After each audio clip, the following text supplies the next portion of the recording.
Hey everyone, it's Naomi Klein with TYT Politics, and I'm here today with author Naomi Klein talking about her new book, No Is Not Enough, Resisting Trump's Shock Politics and Winning the World We Need. I was watching your interview on Democracy Now!, and you talked about this rolling shock from Trump. Is it possible to become desensitized to these shocks because we see them every minute? Well, I think that people are sort of getting used to just the speed at which politics is moving. But it is still tremendously distracting to have what I call the Trump show going on constantly. And you know, some of it I think is a show that Trump is consciously putting on. He is a businessman who has always understood the value of a good show to sort of keep people from looking at what's behind the curtain. You know, if you think about the whole Trump business model, it never has been built on very sound footing.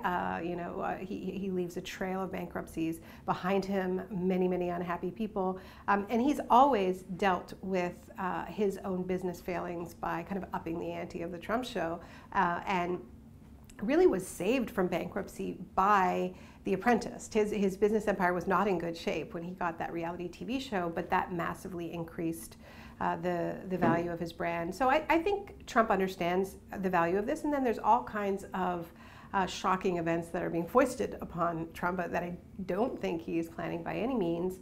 You know, I don't think he likes having the Russia investigation go on, but I think all of it is a convenient distraction from the perspective of the economic interests that are lined up behind Trump, because it keeps the media from focusing much attention on what he's doing on the economic front, which is in many cases the exact opposite of what he promised to do on the campaign trail, right? Like how little coverage has it received that his Commerce Secretary has said that he's going to renegotiate NAFTA to be more like the Trans-Pacific Partnership, which is, you know, given that Trump ran against the Trans-Pacific Partnership, kind of a big deal to a big part of his base. But chances are they didn't even hear about that because, you know, it was happening in an action-packed week, as all weeks are, right? So that's what I mean by a rolling shock, because I've written a lot and thought a lot about how the politics of disorientation, of shocking events,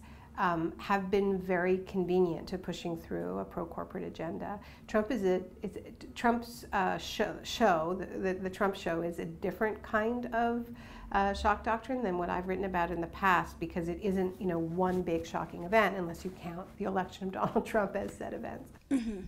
So what kinds of events like the first shock doctrine can we expect to see coming out of the Trump presidency?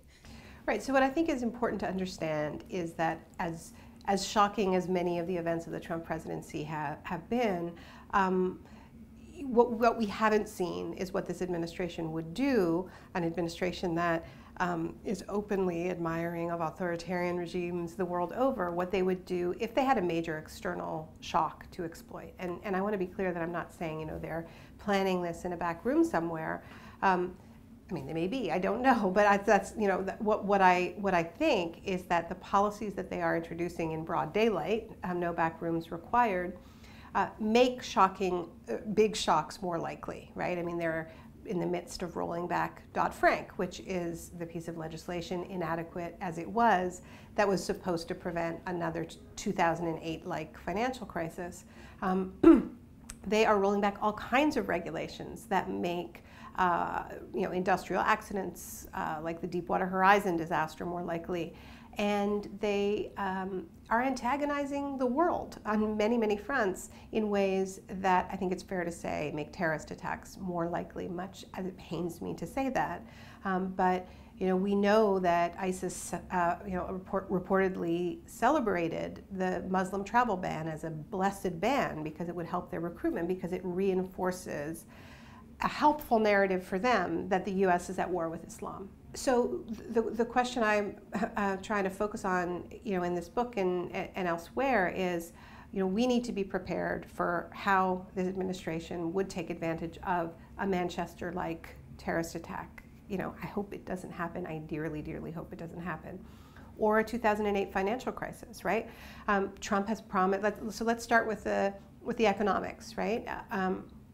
Trump has promised to protect Social Security, but we know there are lots of people around him, like he's outsourced his budgeting to the Heritage Foundation, which has been trying to dismantle Social Security for years and privatize it in bits and pieces.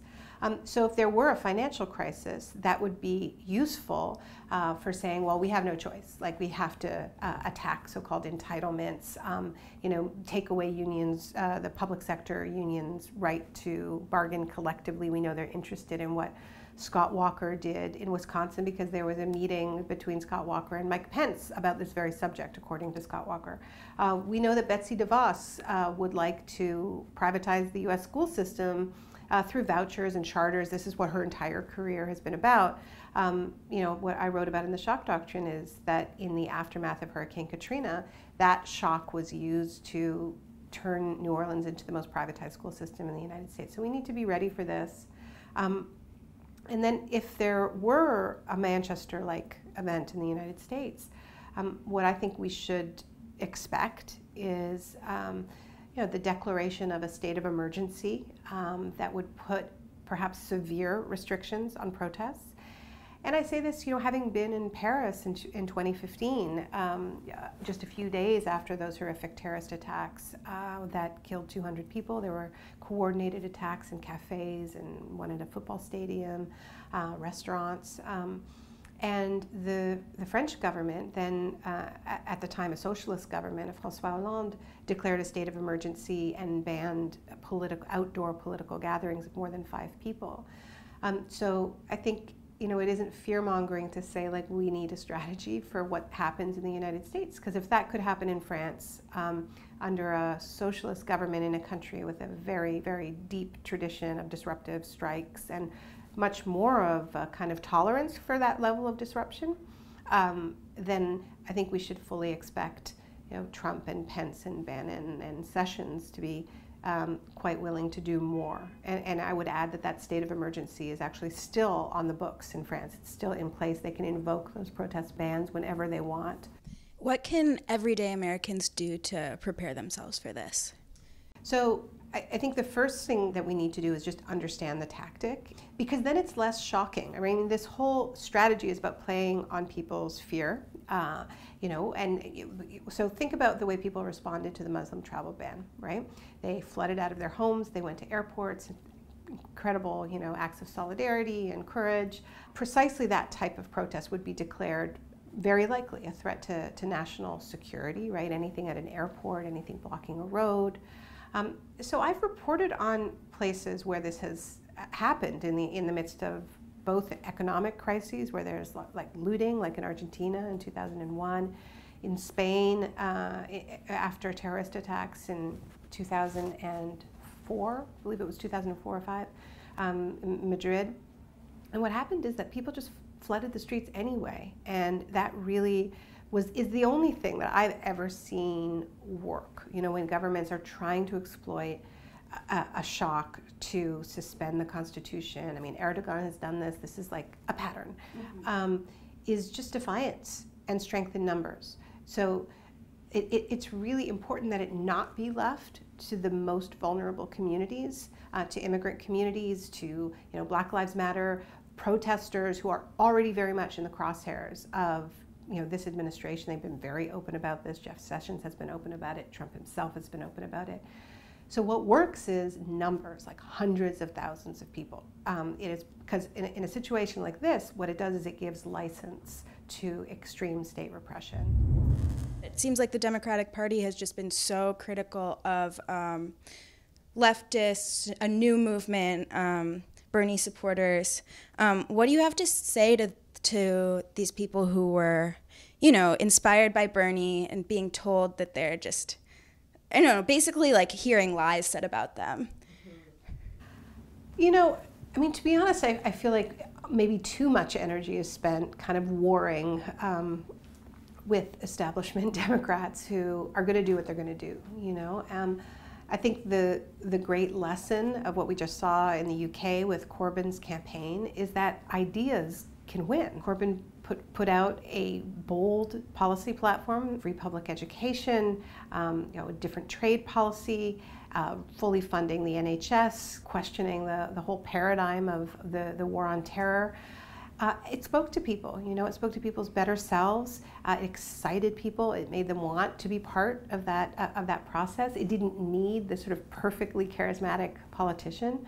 It needed someone honest, like someone who was trustworthy, because of course that's been a big issue for Democrats. Like, you can't suddenly decide that you're going to take on free trade agreements after having personally negotiated them for at least a decade in the case of Hillary Clinton.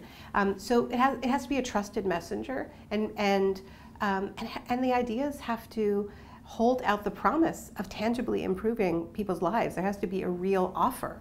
One of the things that I thought was really exciting about the Corbyn campaign was just that it was such a challenge to the whole logic of treating politics as if it is an extension of corporate marketing. And Trump is the ultimate example of this. He's the first U.S. president who's a fully commercialized brand.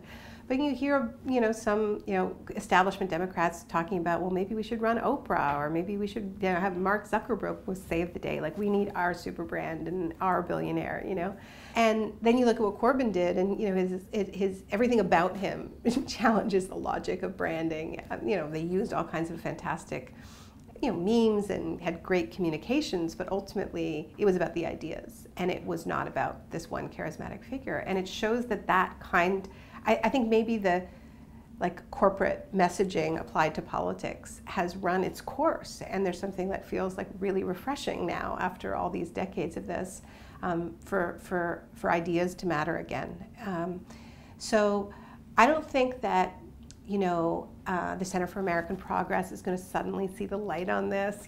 I think this is really about building the movement. There are big debates about whether it should be within or without of the Democratic Party. A lot of work can be done before that question is settled. One of the things I talk about in the book is the role of people's platforms, of movements coming together and agreeing on a vision for the future, which is something that I've been involved in with a project called the LEAP Manifesto, and people can find out about it at theleap.org, which is this short people's platform that I was involved in drafting. It was drafted with 60 people endorsed by 220 organizations, that tries to connect the dots between the need to transform our economy, to get off fossil fuels in a hurry as quickly as science demands and technology allows, but to do it in a way that addresses inequality at every level: economic inequality, racial injustice, gender injustice, and connects the dots between all of these issues that are often treated as separate,